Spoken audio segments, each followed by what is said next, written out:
course, Mark McArdle is the Director of Competition for Furniture Row Racing. And Mark, tell us a little bit about the affiliation of Furniture Row Racing has with RCR. Everybody knows there's a pairing there, but can you tell us the exact dynamics of how that works?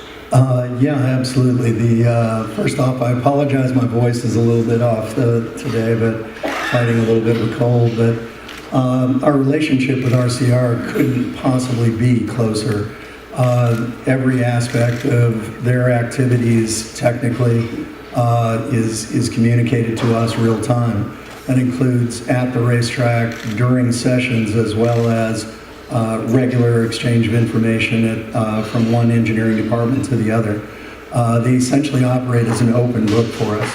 I think the easiest way to think about it, now that RCR has retracted down to 3 cars, is to think of Furniture Row Racing as essentially a 4th car in their stable from the perspective of sharing of technical information. We obviously operate on our own with regard to providing ourselves with all of the necessary pieces, parts, and services to be a standalone racing operation. Barney provides us with all the resources we need.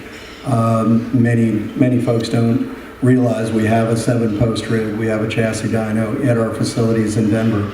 But we purchase our chassis directly from RCR.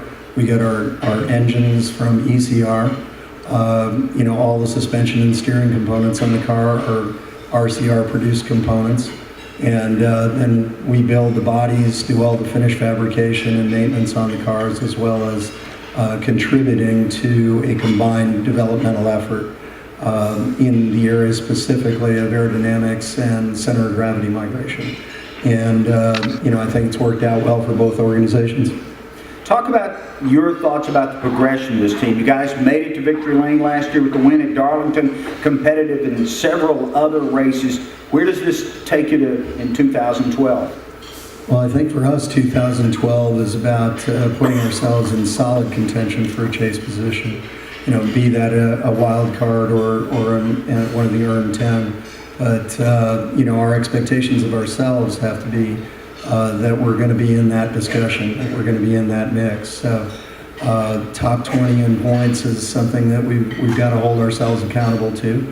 And obviously we proved we're winners, we can win again.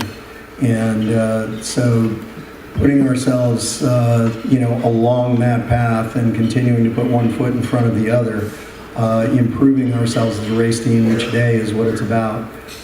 Pete and I talk with the group at the shop, on a regular basis about making sure that each man in there, in his job role, does something to make our race team better each day.